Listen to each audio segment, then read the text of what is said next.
Hello everyone. Study and गोल के इस YouTube channel पे हमने क्लास 6 एंड 7 की polity with important MCQ and bullet points complete कर ली थी। इसके बाद हम क्लास 6 की ज्योग्राफी वर्क कर रहे थे और उसका जो पहला चैप्टर है पृथ्वी हमारा आवास या अर्थ आवर हैबिटेट का जो हमारा सौर मंडल है उसको हमने पूरा किया था। और उसमें सूर्य क्या है, पृथ्वी क्या है, उपग्रह क्या होते हैं, हमारा ग्रह सिस्टम क्या है, नक्षत्र मंडल क्या होता है, इस तरह की जो छोटी छोटी टर्मिनोलॉजी हैं जो क्लास 6 के लेवल की हैं उनको हमने कंप्लीट किया था। आज जो हमारा इसका सेकंड चैप्टर है इसका नाम है ग्लोब, अक्षांश और देशांतर।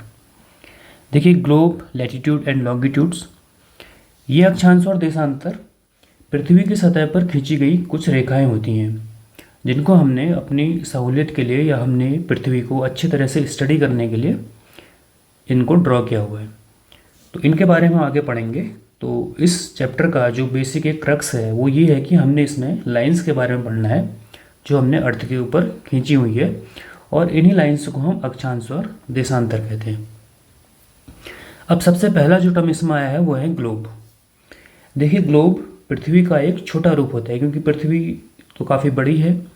इसको नॉर्मल लाइफ स्टडी के लिए हमने इसका एक छोटा सा रूप बना हुआ है जिसको हम ग्लोब कहते हैं। अगर आपने अभी तक कभी ग्लोब नहीं देखा है तो नॉर्मल जो एक क्रिकेट बॉल होती है या बास्केटबॉल होती है या फुटबॉल होती है, आप उसको एक ग्लोब से कंपैरिजन कर सकते हैं और इसी को आप एक पृथ्वी से कंपैरिजन कर सकते हैं।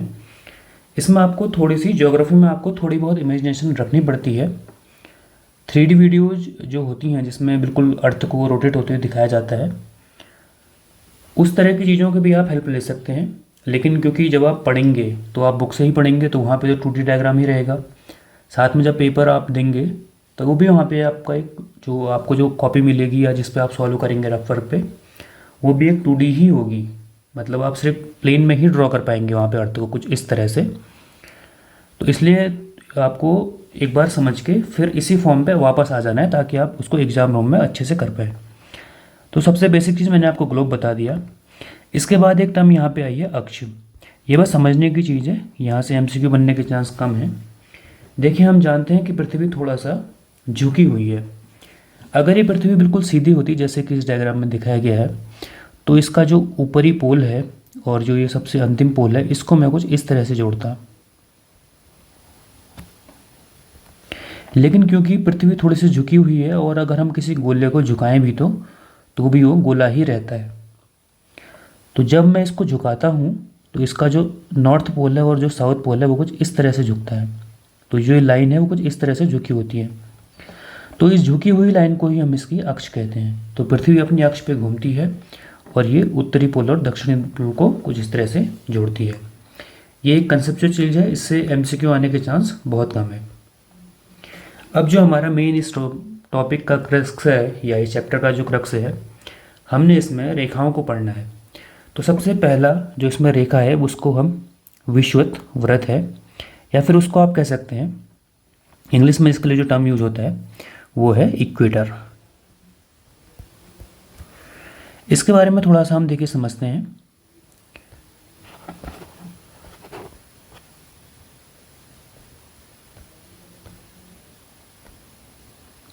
देखिए, हम जानते हैं कि पृथ्वी एक गोल है और इस गोल को समझने के लिए मैंने आपको बताया कि आप इसको एक क्रिकेट बॉल या फुटबॉल बॉल से कंपैरिजन कर सकते हैं। तो जो रेखा इसको बिल्कुल बीचों बीच भाग में बांटती है उस रेखा को इसको विषुवत वृत्त या इक्वेटर कहा जाता है। जैसे कि नाम पे आप देख पा रहे होंगे कि इसमें कुछ इक्वल जैसा कुछ रूट इसमें अंदर बना हुआ है, तो इस टर्म को हम बोलते हैं इक्वेटर। तो क्योंकि ये इक्वेटर है, बिल्कुल बीचों बीच से बांटेगी, तो ये रेखा कुछ इस तरह से इसमें दिखाई जाएगी। यहाँ पे इस डायग्राम में कुछ इस तरह से इसको दिखाया गया है। और ये जो रेखा होती है ये 0 डिग्री पे होती है। 0 डिग्री पे इसलिए क्योंकि अगर मैं इस पृथ्वी को गोलाकार हिस्सा मानूं, जैसे ये गोल है, तो अगर मैं यहाँ पे एक सीधी रेखा डालूं या यहाँ पे भी मैं एक सीधी रेखा डालूं, अगर मैं इस गोल को पूरा करूँ और ये इसके केंद्र से एक सीधी रेखा डालूँ, तो आप जानते हैं कि जो सीधी रेखा होती है वो 0 डिग्री पे होती है, 180 डिग्री पे होती है। 0 डिग्री और 180 डिग्री लगभग एक ही होता है। ये थोड़ा सा साइंस और मैथ का कंसेप्ट है, तो इसको मैं साइंस एंड मैथ में आगे और बढ़ाऊंगा। तो ये जो रेखा होती है जो इसको बिल्कुल बीचों बीच से दो हिस्सों में विभाजित करेगी वो होगी इसकी विषुवत रेखा। इसके बाद इसके ऊपरी और निचले हिस्सों में जितनी भी रेखाएं हम डालेंगे, जैसे ये मैं ऊपर की तरफ एक रेखा डालूं, इस तरह से जो मैं रेखाएं डालूंगा, इन सभी को अक्षांश हम कहते हैं। इंग्लिश में इसके लिए टर्म यूज होता है लैटिट्यूड्स। तो ये रेखाएं क्या है, हमारी लैटिट्यूड्स हैं। और इनका प्रैक्टिकल यूज क्या है, क्यों जो साइंटिस्ट हैं उनको ये रेखाएं बनाने की ज़रूरत पड़ी, क्योंकि आप जानते हैं कि अगर कोई प्लेन हो, प्लेन मतलब कि जैसे आपका अगर एक कमरा है, या फिर मैं यहाँ पे ड्रॉ करूँ, अगर वर्ग के रूप में पृथ्वी होती तो मुझे किसी भी चीज़ को लोकेट करने में काफ़ी आसानी होती। जैसे मैं इसको बोलता कि ये टॉप हमारे राइट पे है, ये टॉप लेफ्ट में है, ये टॉप डाउन में है, ये राइट साइड में डाउन में है। लेकिन क्योंकि पृथ्वी गोल है और इसमें किसी भी चीज़ को हमको दर्शाने के लिए हमें कुछ मानकों को लेना पड़ेगा। ये हमारा 0 डिग्री है। इससे ऊपर के हिस्से को हम कहते हैं उत्तरी गोलार्ध, क्योंकि ये उत्तर की तरफ आता है, और नीचे के हिस्से को कहते हैं दक्षिणी गोलार्ध, क्योंकि ये दक्षिण की तरफ आता है। हाँ, एक पॉइंट और, अगर आपने मैप नहीं पढ़ा है तो थोड़ा सा मैं बता देता हूँ। देखिए, अगर आप मैप को कहीं भी पढ़ेंगे तो ऊपर वाला जो हिस्सा होता है वो होता है मेरा उत्तर, नीचे वाला हिस्सा जो होता है वो होता है दक्षिण, ये होता है मेरा पूर्व, और ये होता है मेरा पश्चिम। तो इस रेखा के जो 0 डिग्री मेरी रेखा है, मैं इसे दोबारा से ड्रॉ कर लेता हूँ यहाँ पे। ये जो रेखा है, इससे ऊपर वाला हिस्सा कहलाता है उत्तरी गोलार्ध और नीचे वाला हिस्सा कहलाता है दक्षिणी गोलार्ध। आशा करता हूँ इतनी चीज़ें आप समझ गए होंगे। उत्तरी गोलार्ध में ऊपर जितनी भी रेखाएं ये पड़ी हुई हैं, ये सब उत्तरी अक्षांश कहलाते हैं, या उत्तरी जो लॉन्गिट्यूड्स हैं, सॉरी लैटिट्यूड्स हैं, वो कहलाएंगे। और नीचे तरफ की रेखाएं दक्षिणी अक्षांश कहलाएंगी। ये रेखाएं, या जिनको हम बोलेंगे साउथ लैटिट्यूड्स। इसके बाद ये जो डिग्री है, ये मैंने आपको बताया कि ये 0 डिग्री है, और इसका एक साइंटिफिक जो कंसेप्ट होता है वो भी मैंने आपको बताया। आशा करता हूँ कि ये जो डायग्राम है आपको क्लियर हो रहा होगा। बहुत ज़्यादा इसमें आपको मिक्सअप नहीं होना है। स्टेप बाय स्टेप आप देखेंगे और खुद से एक बार बनाएंगे तो चीज़ें आपकी समझ आ जाएंगी। अब इसके बाद एक यहाँ पे एक पॉइंट लिखा हुआ है, विषुवत वृत्त शून्य अंश अक्षांश को दर्शाती है। मैंने बताया कि ये जो विषुवत वृत्त है, इक्वेटर है, ये 0 डिग्री को दर्शाता है। अब यहाँ से अगर मैं ये ऊपरी पॉइंट लूँ और ये दक्षिणी पॉइंट लूँ, तो ये दोनों ही पॉइंट 90 डिग्री पे होंगे। जैसा कि आप एक डायग्राम से देख पा रहे होंगे कि ये 90 डिग्री मेरा बिल्कुल बना हुआ है। दूसरा, इसको थोड़ा सा और समझने के लिए मैं आपको एक डायग्राम और बना के दिखाता हूँ।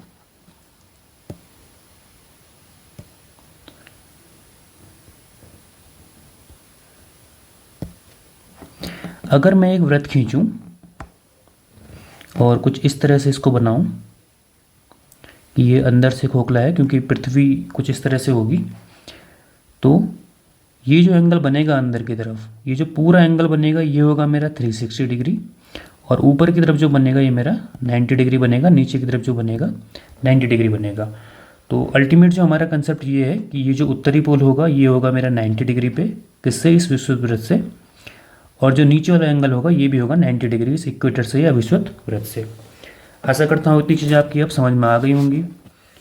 दूसरा एक पॉइंट और आपने नोट करना है यहाँ पे, ये इंपॉर्टेंट एमसीक्यू का पॉइंट होगा, इसको मैं आपको आगे क्वेश्चन आंसर में भी करवाऊँगा। ये जो अक्षांश मैंने अभी ड्रॉ किए हैं आपके लिए, ये जो अक्षांश हैं, ये जो पॉइंट्स हैं, इनको हम किस तरह से ड्रॉ करते हैं। देखिए, ये अगर 0 डिग्री है और ये अगर 90 डिग्री है तो ये कुछ इस तरह से बढ़ेगा, 10, 20, 30, 40, 50, 60, 70, 80 एंड 90, 60, 70, 80 एंड 90। और इसी तरह से ये कुछ ऊपर की तरफ भी बढ़ेगा, 10, 20, 30, 40, 50 एंड 60, 70, 80 एंड अप टू 90। तो इतनी चीज़ें आप समझ रहे होंगे। तो ऊपर की तरफ भी 10, 20 करके बढ़ेगा, नीचे की तरफ भी 10, 20 करके बढ़ेगा। तो हमें कन्फ्यूजन ना हो इसके लिए हम इनके साथ इनके डायरेक्शन में लिखते हैं। जैसे ये होगा 10 डिग्री नॉर्थ, ये होगा 10 डिग्री साउथ, ये होगा 20 डिग्री नॉर्थ, ये होगा 20 डिग्री साउथ, ये होगा 30 डिग्री नॉर्थ, ये होगा 30 डिग्री साउथ। आशा करते हैं आप इस बात को समझ गए होंगे कि जब भी हम अक्षांशों को लिखते हैं तो उनकी डिग्री के साथ उनकी डायरेक्शन भी लिखते हैं, क्योंकि ऊपर की तरफ भी वो सेम नंबर है और नीचे की तरफ भी वो सेम नंबर है। इसके बाद हम एक चीज़ पे और आते हैं, एक इम्पोर्टेंट पॉइंट जो मैं आपको एमसीक्यू में अलग से करवाऊंगा, अभी मैं बता देता हूँ। ये जो रेखाएं आप देख रहे होंगे, क्योंकि देखिए जो इनके बीच का अंतर है 0 to 10 के बीच का अंतर कितना है 10, 10 से 20 के बीच का 10, यहाँ पे 10, यहाँ पे 10, तो ये डिग्री में जो अंतर है ये है 10 डिग्री। तो इन रेखाओं के बीच की जो दूरी होती है वो हमेशा इक्वल होती है। इसको अभी आप ऐसे ही समझ लीजिए कि ये जो दूरी है ये इक्वल है, क्योंकि 10-10 डिग्री पे ये है। और दूसरी चीज़ जो है, अब आप देखेंगे कि इसको थोड़ा सा प्रैक्टिकल होकर समझना कि ये जो सबसे बीच की लाइन होगी ये सबसे बड़ी होगी, और जैसे जैसे मैं इस लाइंस को पोल्स की तरफ जा रहा हूँ तो ये लाइंस क्या होती जा रही हैं, देखिए छोटी होती जा रही हैं। तो जो अक्षांश होते हैं उनके बीच की दूरी तो बराबर होती है। मैं इसको यहाँ पे लिख देता हूँ, आप इसको नोट भी कर लीजिए, बाकी मैं आपको एमसीक्यू में इसको करवाऊँगा। तो अक्षांशों में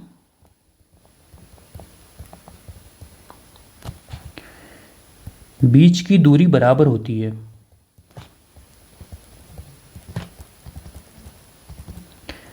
लेकिन जब हम पोल या ध्रुवों की तरफ जाएंगे, ध्रुवों की तरफ जाने पर इनकी लंबाई कम होती जाती है,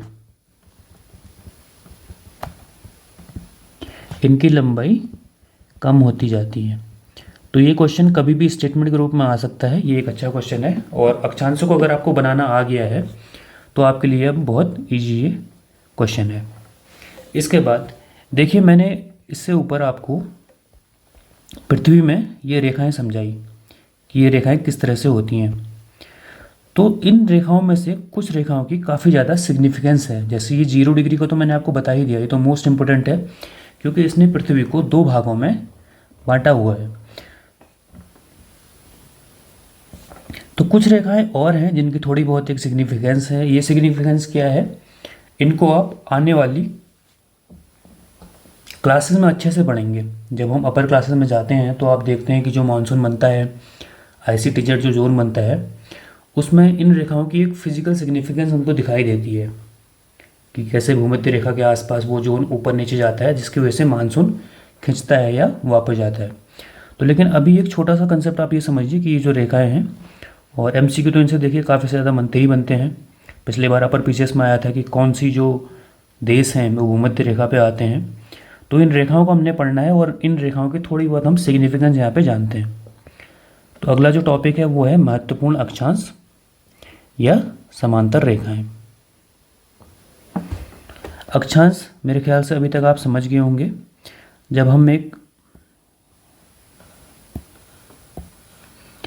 पृथ्वी का जब मैं मॉडल रूप ड्रॉ कर रहा हूँ, जब मैंने इस मॉडल रूप को ड्रॉ किया तो ये जो रेखाएं मैंने डाली, सबसे पहले इक्वेटर जो इसको बिल्कुल बीचों बीच से विभाजित करेगी, ये एक रेखा आप समझ पा रहे होंगे, जो इसके पृथ्वी के बिल्कुल 2 हिस्से एक तरह से कर देगी। और ये जो रेखा होती है ये 0 डिग्री पे होती है। आपको ये चीज़ समझ में आ गई होगी। तो सबसे पहली जो रेखा है वो है उत्तरी गोलार्ध में कर्क रेखा। उत्तरी गोलार्ध आपको समझ में आया।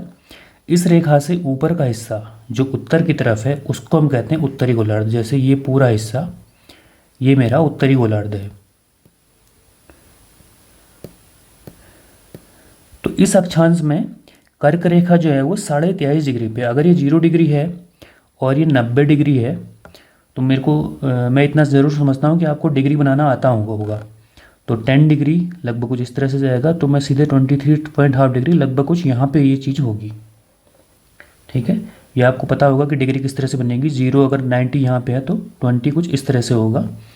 और इस रेखा पे जब मैं कोई एक वृत्त बनाऊंगा तो उसे मैं कहूँगा कर्क रेखा, या इंग्लिश में इसको कहते हैं ट्रॉपिक ऑफ कैंसर।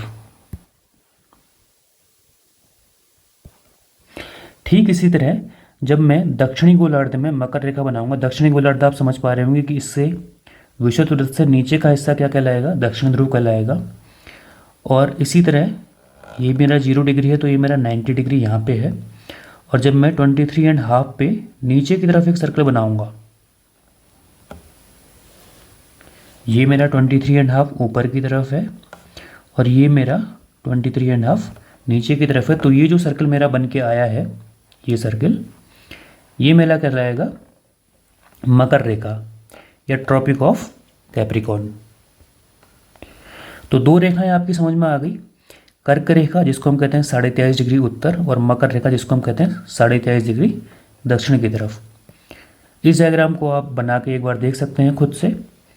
दूसरा एक पॉइंट और, इसके बाद जो दो रेखाएं और इम्पोर्टेंट हैं वो है विषुवत वृत्त के 66.5 डिग्री उत्तर में उत्तरी ध्रुव वृत्त और विषुवत वृत्त के 66.5 डिग्री दक्षिण में दक्षिणी ध्रुव वृत्त। इसको देखिए, अगर आप खुद बना के प्रैक्टिस करेंगे तो आपका क्लियर हो जाएगा। माना ये मेरी पृथ्वी है, ये मेरी विषुवत रेखा जो है ये 0 डिग्री पे है, ये मेरा 90 डिग्री पे नॉर्थ पोल है, ये मेरा 90 डिग्री पे साउथ पोल है। तो जब मैं 66.5 डिग्री बनाऊंगा तो वो कुछ इस तरह से बनेगा और इसके सापेक्ष जब मैं एक रेखा इस तरह से खींचूंगा, एक वृत्त इस तरह से खींचूंगा और सेम ऐसा ही जब मैं दक्षिण ध्रुव पे करूँगा तो मेरे दो वृत्त और मुझे मिलेंगे, जिसमें से उत्तर ध्रुव वाले को कहेंगे उत्तरी ध्रुव वृत्त या इंग्लिश में इसको बोलते हैं आर्कटिक सर्कल,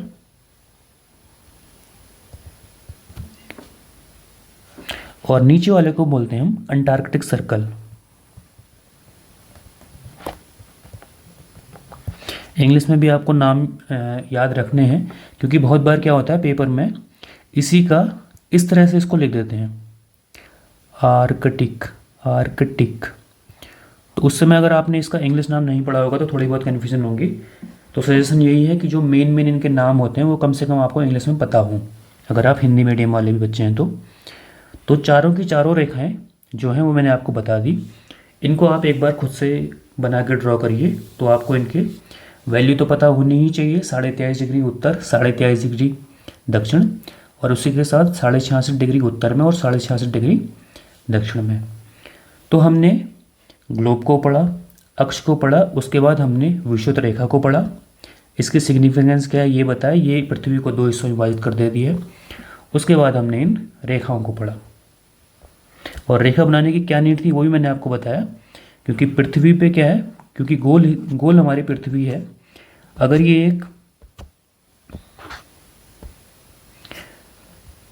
ये एक वृत्त वर्ग के रूप में होती है, आयत के रूप में होती है, तो इसको हमें किसी भी लोकेशन को दिखाने में काफ़ी आसानी होती है। हम बोल देते हैं कि ये टॉप नॉर्थ में है या टॉप साउथ में है या कुछ इस तरह से हम इसमें दे देते हैं। लेकिन क्योंकि जब आप एक बॉल को या एक गोले को समझते हैं तो उसमें सारे के सारे डायमेंशन लगभग एक होते हैं, तो इसके लिए हमको इन रेखाओं की ज़रूरत पड़ती है। अगला जो टॉपिक है वो है पृथ्वी के ताप कटिबंध। ताप कटिबंध होते हैं कि पृथ्वी के किस हिस्से पर किस तरह का टेम्परेचर है। इससे आप ये समझ सकते हैं ताप कटिबंध मतलब टेम्परेचर का जो एरिया है वो कैसा है। इसको अगर बिल्कुल लेमन लैंग्वेज में बोलूँ तो टेम्परेचर एरिया। आप जानते हैं कि पृथ्वी पे सारे के सारे हिस्सों पर जो टेम्परेचर है वो एक जैसा नहीं है। जो हमारे उत्तरी ध्रुव हैं और दक्षिणी ध्रुव हैं वहाँ पे बर्फ़ है या जो ठंडी है वो ज़्यादा रहती है। उसका हम एक बेसिक रीज़न समझते हैं। देखिए, मैंने आपको बताया अभी कि पृथ्वी जो है वो 23.5 डिग्री झुकी हुई है। तो अगर मैं यहाँ पे एक पृथ्वी को ड्रॉ करूँ और ये थोड़ा सा अगर मैं झुकी हुई है तो झुका हुआ दिखाने के लिए गोले को मैंने इसका अक्ष कुछ इस तरह से ड्रॉ किया और ये यहाँ पे मैंने एक सूर्य को माना। तो सूर्य से जो प्रकाश मेरा आएगा वो कुछ इस तरह से आएगा, क्योंकि पृथ्वी की जो घूमती है वो ऐसे ही घूमती है। ये मैंने पहले चैप्टर में बताया था, अभी डायग्राम कॉम्प्लिकेट नहीं करते हैं। तो ये समझ लीजिए कि जो सूर्य से जो लाइट्स आ रही हैं वो कुछ इस वे में आ रही है। ये सन है और ये हमारी अर्थ है। इसके बाद ये मेरा क्या है, विषुवत वृत्त है।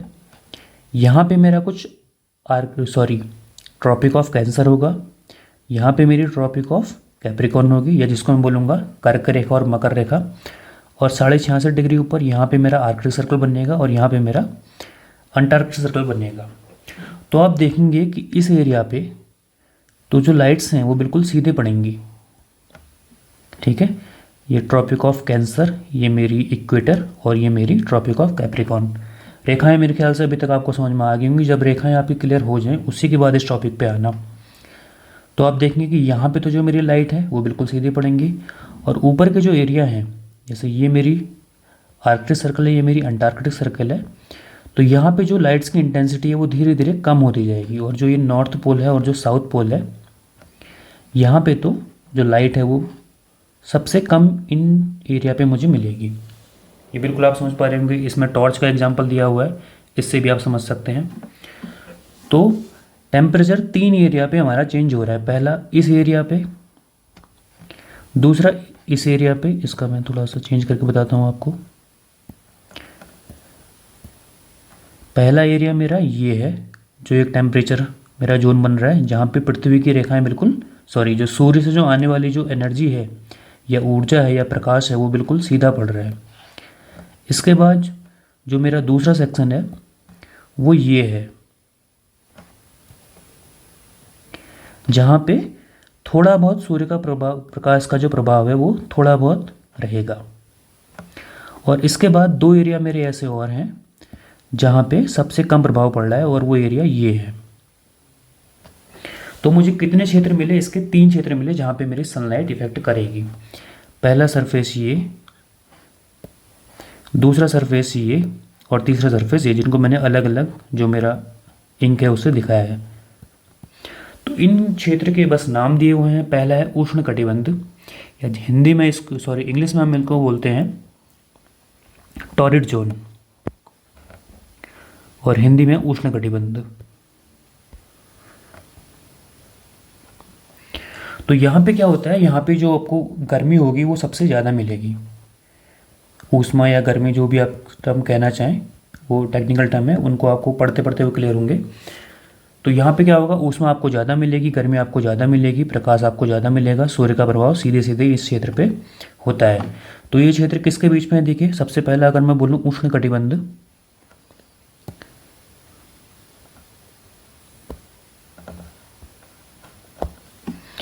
जो मेरा उष्ण कटिबंध वाला क्षेत्र है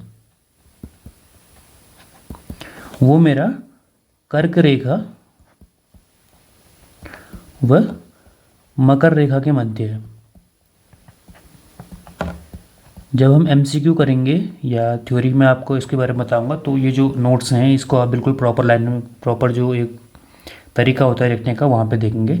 लेकिन क्योंकि अभी आपको जो प्रैक्टिकल चीज़ें हैं वो ज़्यादा समझनी है, तो ऐसे ही काम चला लीजिए। बाकी लिखते समय आप खुद के नोट्स बना सकते हैं। दूसरा जो जोन है वो है मेरा शीतोष्ण कटिबंध। देखिए, इसमें 2 टर्म है, हिंदी आप पढ़ रहे होंगे, संधि विच्छेद पढ़ रहे होंगे, एक शीत और एक उष्ण। तो जहाँ पे इन दोनों क्षेत्र का प्रभाव रहेगा, शीत का भी और उष्ण का भी, जो कि ये क्षेत्र हैं, है ना। तो ये होगा मेरा शीतोष्ण कटिबंध। और इसके लिए आप लिख सकते हैं जब आप नोट्स बनाएंगे कि ट्रॉपिक ऑफ कैंसर कर्क रेखा और आर्कटिक सर्कल के बीच में जो मेरा शीतोष्ण है वो आपको किसको मिलेगा? कर्क और आर्कटिक के बीच में। और दूसरा आपको वो मिलेगा मकर रेखा, मतलब ट्रॉपिक ऑफ कैप्रिकॉर्न और अंटार्कटिक सर्कल के बीच में। और इसके बाद जो ये तीसरा जोन मैंने बताया, ये है मेरा शीत कटिबंध, जिसको हम बोलते हैं इंग्लिश में फ्रीज करने वाला जोन। तो ये वाला जो जोन है इसको हम बोलेंगे फ्रीज जोन। तो ये हो गया हमारा शीत कटिबंध, क्योंकि यहाँ पे जो होता है, जो मौसम है वो शीत जैसा रहेगा, क्योंकि आप देख रहे हैं कि सूर्य की किरणें सीधी नहीं पड़ पा रही हैं। तो इतना मैं समझ रहा हूँ कि जो अक्षांश हैं वो एक रेखाएं हैं, उन रेखाओं से हमारा जो टेम्परेचर है इस पर प्रभाव पड़ता है। दूसरा, उन रेखाओं को हम किसी भी स्थान की, पृथ्वी में जितने भी स्थान हैं उनकी लोकेशन प्राप्त करने के लिए यूज करते हैं। तो आशा करता हूँ अक्षांश आपके क्लियर होंगे, ये जो जोन्स हैं वो क्लियर होंगे। एक बार आप डायग्राम बना कर देख सकते हैं। बाकी 2D में ही इनको समझने की कोशिश करना, जिस तरह से मैं बना रहा हूँ, क्योंकि पेपर आपको इसी फॉर्मेट में देना है। 3D वीडियो एनिमेशन देखने में तो अच्छा लगेगा और समझने के लिए आप उसको यूज कर सकते हैं, बट प्रैक्टिकल लाइफ में जब भी आप कुछ इनके MCQ सॉल्व करेंगे या बड़े लेवल पर जाएंगे तो आपको इसी फॉर्म में चीज़ों को समझना आना चाहिए। तो अभी के लिए इतना ही। अगला जो टॉपिक रहेगा वो रहेगा हमारा देशांतर का, और देशांतर से समय किस तरह निर्धारित होता है, इस टॉपिक को हम आगे पढ़ेंगे। एवरीवन, तो एक क्विक रिवीजन हम करते हैं जो हमने इससे पहले के लेक्चर में पढ़ा था कि हमारी पृथ्वी का जो छोटा स्वरूप होता है उसको ग्लोब कहते हैं। ग्लोब आपने आज तक देखा ही होगा, अगर नहीं देखा है तो एक क्रिकेट की या टेनिस बॉल या कोई फुटबॉल या किसी गोल चीज़ को आप इमेजिन कर सकते हैं। दूसरा मैंने अक्ष के बारे में बताया था, क्योंकि पृथ्वी थोड़ा सा झुकी हुई है, तो जब हम उसके उत्तरी और दक्षिणी ध्रुव को जोड़ते हैं तो उस जिस चीज़ पे वो झुकी हुई है उसको हम एक्स बोलते हैं, उसको एक्सिस बोलते हैं। ये एक बिल्कुल काल्पनिक चीज़ है, वास्तव में ऐसी कोई लाइन नहीं होती है। फिर मैंने आपको रेखाओं के बारे में बताया था कि रेखाएं क्या हैं, इनकी फिजिकल सिग्निफिकेंस क्या है। मैंने आपको बताया था कि रेखाएं इसलिए बनाई गई हैं क्योंकि पृथ्वी गोल है, तो इस पर किसी भी लोकेशन की जानकारी लेने के लिए हम रेखाएं बनाती हैं। पहले जो हमने रेखाएं पढ़ी थी वो थी हमारी अक्षांश, या जिनको हम बोलते हैं लैटिट्यूड्स, और इसके ऊपरी वाले पोर्शन को हम उत्तरी पोर्शन बोलते हैं, नीचे वाले भाग को हम दक्षिणी गोलार्ध बोलते हैं। और ये मैंने एक मीडियम आपको बताया था। उसके बाद ये भी बताया था कि 10 डिग्री 20 डिग्री ऊपर की तरफ भी होते हैं, 10 डिग्री 20 डिग्री नीचे की तरफ भी होते हैं। तो इसके आगे हम नॉर्थ और साउथ लिखना बिल्कुल कंपलसरी होता है। फिर मैंने ये बताया था कि अक्षांशों के बीच की दूरी क्या होती है, बराबर होती है। जैसे 20 डिग्री अगर नॉर्थ पे है या 20 डिग्री साउथ पे है तो ये तो बराबर होंगे ही साथ में, क्योंकि 10 डिग्री 20 डिग्री 30 डिग्री इस तरह से सिर्फ 10 डिग्री का अंतर है, तो इनके बीच की दूरी बराबर होती है। लेकिन ये क्या होती हैं, छोटी होती चली जाती हैं। जैसे इस डायग्राम पे आप देख पा रहे होंगे कि ये सबसे बड़ी है और यहाँ पे जो बनेगी वो ये छोटी होती चली जाएंगी। तो ये एक इम्पोर्टेंट पॉइंट बनता है, ये कभी भी स्टेटमेंट के रूप में आ सकता है। फिर मैंने आपको इम्पोर्टेंट रेखाएं बताई थी, 23.5 डिग्री उत्तर और 23.5 डिग्री दक्षिण वाले को हम कर्क रेखा और मकर रेखा कहते हैं। ये चीज़ें नोट्स पे भी आप देख सकते हैं, खुद से भी आप बना सकते हैं। पेन पैड में राइटिंग थोड़ा सा अच्छी नहीं बन रही है। और दूसरा फिर मैंने आपको आर्कटिक सर्कल और अंटार्कटिक सर्कल बताया था, जो कि 66.5 degree north and 66.5 degree south पे होते हैं। तो इतनी चीज़ें आशा करता हूँ आप समझ गए होंगे। और इन रेखाओं की फिजिकल सिग्निफिकेंस क्या थी? पहली बात तो इससे हमको लोकेशन फाइंड करने में आसानी होती है। दूसरी बात, जब भी जो सूर्य है, क्योंकि सूर्य और पृथ्वी का जो एक क्लास है, जो एक कक्षा है, वो तो फिक्स रहती है, तो पृथ्वी के सारे हिस्सों पे गर्मी एक समान नहीं रहती है। इतना मैंने आपको बताया था। 2D डायग्राम उसका था। एक छोटा सा रिवीजन हम यहाँ पे वो देख लेते हैं। और क्योंकि देखिए यहाँ से सनलाइट्स आएंगी और लाइट्स बिल्कुल सीधी होती हैं, तो ये वाला जो पोर्शन होगा यहाँ पे हमें मैक्सिमम हीट मिलेगी भूमध्य रेखा से कर्क रेखा और मकर रेखा के बीच में। इसको हमने कहा था उष्णकटिबंधीय एरिया है। उसके बाद ये वाला जो एरिया है और ये वाला जो एरिया है, यहाँ पे थोड़ा सा कम हीट मिलेगी हमको, तो इसको हमने कहा था कि शीतोष्ण, शीत भी और उष्ण भी। और इसके ऊपर वाला जो एरिया है वो बिल्कुल शीत वाला एरिया होगा, फ्रिज जोन। तो ये हमारे क्विक रिवीजन कंप्लीट हुआ। इसके बाद देखिए, ये माना है मैंने एक पृथ्वी है, तो इस तरह की रेखाएं तो मैंने आपको बता दी, इनको हम अक्षांश कहते हैं और इनकी फिजिकल सिग्निफिकेंस क्या है ये भी मैंने आपको बता दिया। लेकिन अगर मैंने ये माना कि ये 0 डिग्री पे है और ये मेरा 20 डिग्री की लाइन है, ये भी मेरी 20 डिग्री की लाइन है, इन दोनों के बीच अंतर तो मैं 20 डिग्री नॉर्थ या 20 डिग्री साउथ लिख के मान सकता हूँ।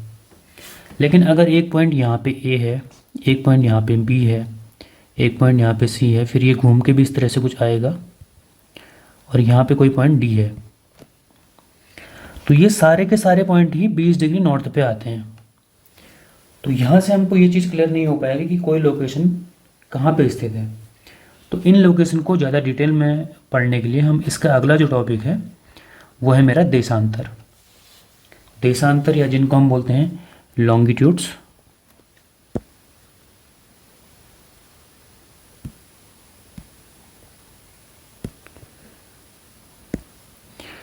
इंग्लिश में भी आप जाने रहिए इनको, लॉन्गिट्यूड्स। ये रेखाएं जो होती हैं ये मेरी खड़ी रेखाएं होती हैं, जो आप यहाँ पे देख सकते हैं। तो इन रेखाओं को कुछ इस तरह से हैं, ये थोड़ा सा गोल परफेक्ट नहीं बना है, ये थोड़ा सा ठीक है। तो इस तरह से ये रेखाएं होती हैं। तो इनके बारे में जो एक इम्पोर्टेंट MCQ आप जो पॉइंट लिख सकते हैं वो ये लिख सकते हैं कि ये सारी की सारी रेखाएं अर्धवृत्त होती हैं। अगर आप एक गोल चीज़ में कुछ इस तरह से डालेंगे रेखा, तो ये सारे ही क्या होते हैं, अर्धवृत्त होते हैं। दूसरा, ये सारे क्या होते हैं, सारे क्या होते हैं, बराबर होते हैं, क्योंकि सारे ही अर्धवृत्त हैं और एक ही गोले के हैं। लेकिन इनके बीच की जो दूरी होगी वो, देखिए यहाँ पे ये सारे मिलते हुए से प्रतीत हो रहे हैं। नीचे की तरफ भी वैसे तो ये सेम डायग्राम बनना चाहिए था, अगर मैं इसको एकदम परफेक्ट डायग्राम बनाने की सोचूं, या फिर यहाँ पे आप देख सकते हैं इस डायग्राम पे, ये जो पॉइंट्स हैं ये यहाँ पे तो बिल्कुल दूर दूर हैं और यहाँ पे आते ही बिल्कुल पास हो गए हैं। तो इनके बीच की जो दूरी होती है, बीच की दूरी ध्रुवों की ओर कम होती चली जाती है, ध्रुवों की ओर कम होती चली जाती है। ये इंपॉर्टेंट पॉइंट है। देखिए ये कभी भी स्टेटमेंट के रूप में आ सकता है, दो स्टेटमेंट दे देगा। इस बार आप देख सकते हैं कि वीडियो में स्टेटमेंट आना शुरू हो चुके हैं। तो जो लॉन्गिट्यूड्स होते हैं वो क्या होते हैं, सारे के सारे बराबर होते हैं। डिटेल लोकेशन के लिए हम इनका यूज करते हैं। और दूसरी बात, जब हम जैसे जैसे हम ध्रुवों की ओर जाते हैं तो ये क्या होते जाते हैं, कम होते जाते हैं। जैसे यहाँ पे मैं अगर ड्रॉ करूँ बनाने की, तो देखिए यहाँ इस पॉइंट से तो सारे आते हुए प्रतीत होंगे, कुछ इस तरह से आएंगे, और यहाँ पे जो 0 डिग्री है वो इस तरह से आएगा, फिर ये और फिर ये और फिर ये। तो देखिए यहाँ पे तो दूरी मैक्सिमम है, लेकिन यहाँ पे क्या है, बिल्कुल कम होती चली जा रही है। तो ये पॉइंट आपने समझ लिया। दूसरा, देखिए इसमें भी जैसे हमने माना था कि 0 डिग्री पे जो हमारा क्या होता है, मुख्य जो अक्षांश होता है, उसी तरह यहाँ पे भी हम 0 डिग्री लेते हैं, जिसको हम प्रमुख मेरिडियन कहते हैं। उसके पीछे लॉजिक ये था कि सारे ही के सारे बराबर, ये सारी की सारी लाइन से क्या होती हैं, बराबर होती हैं। तो किसे यूज करें इसके लिए, जो हमारे जो भूवैज्ञानिक हैं उन्होंने ग्रीनिच, जो हमारी लंदन ब्रिटेन में पड़ती है एक जगह, उसको हमने मुख्य माना है, जिसको हम प्राइम मेरिडियन कहते हैं। यहाँ पे आप इसको देख सकते हैं, ये पॉइंट यहाँ पे लिखा हुआ है प्राइम मेरिडियन। ये क्या है, 0 डिग्री है।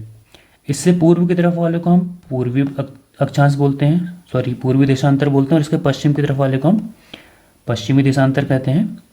और ये सारे के सारे क्या होते हैं, 180 डिग्री इस तरह बढ़ेंगे और 180 डिग्री यहाँ पे बढ़ेंगे। जैसे आपने ऊपर देख लिया था कि 10, 20, 30 करके ये बढ़ते हैं, 10, 20, 30। और एक पॉइंट और है कि 180 डिग्री यहाँ का और 180 डिग्री उस तरफ का, ये दोनों बराबर होते हैं। मतलब ये दोनों सेम ही लाइन होती है, 180 डिग्री पूर्व और 180 डिग्री पश्चिम, ये दोनों एक ही लाइन है। कैसे, क्योंकि ये 0 डिग्री है, इसी तरह से घूम के जो पीछे की लाइन होगी वो हमारी क्या होगी, 180 डिग्री वाली होगी। तो टोटल हमारी कितनी लाइन्स हो गई है, 360।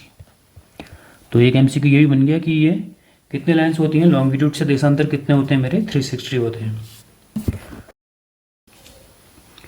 तो यहाँ पे आपने क्या समझ लिया कि जो देशांतर होते हैं या लॉन्गिट्यूड्स होते हैं उनकी फिजिकल सिग्निफिकेंस क्या है।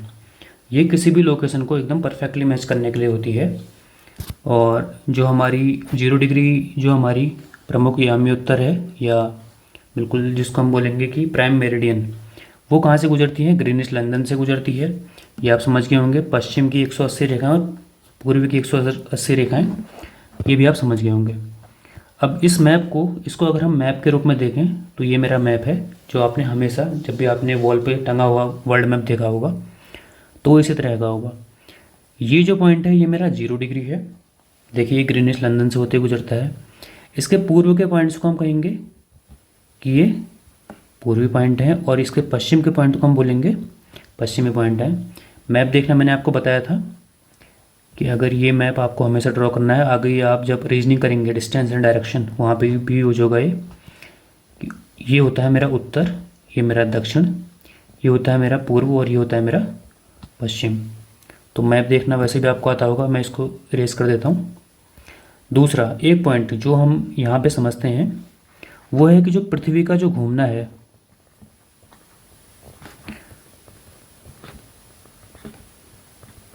वो पश्चिम से पूर्व की तरफ होता है।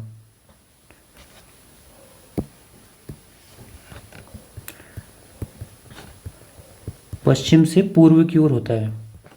इस पॉइंट को आप लिख सकते हैं, ये आगे बुक में भी दिया हुआ है, मैं वहाँ पे भी आपको मार्क करवा दूँगा।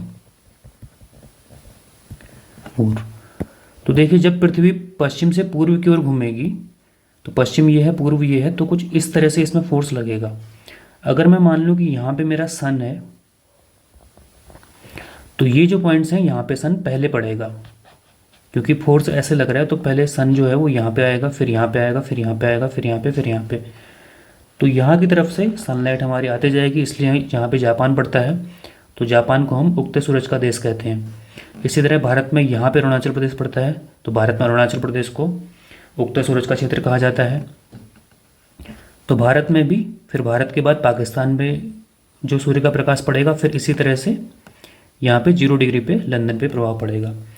तो जो पॉइंट 0 डिग्री के पूर्व में है, वहाँ पे जो लाइट होगी वो पहले पड़ेगी, लाइट फर्स्ट।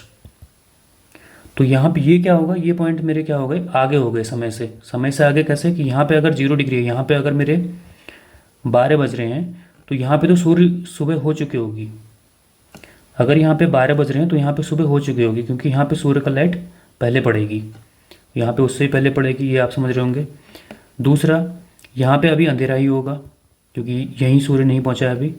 तो ये जो पॉइंट है, इसका हम समय के लिए यूज करते हैं। आगे इसकी मैथमेटिकल टर्म भी दी हुई है, उसको भी मैं एक बार आपको यहीं पे समझा देता हूँ। देखिए, मैंने आपको बताया था कि लाइंस कितनी हैं, 360 डिग्री हैं, और एक दिन में ये 24 घंटे में घूमती हैं। तो लगभग 1 घंटे में पृथ्वी 15 डिग्री के आसपास घूम जाती है। तो 15 डिग्री यहाँ पे घूमती है, उसके बाद मिनटों में आप निकाल सकते हैं, क्योंकि 60 मिनट होते हैं 1 घंटे में। फिर ये 15 डिग्री है 1 घंटे में। तो बाकी जो मैथमेटिकल टर्म है वो यहाँ पे आपको दी हुई है, देखिए। इसका मतलब है कि 4 मिनट में 1 डिग्री घूमती है, ये आप यहाँ से निकाल सकते हैं।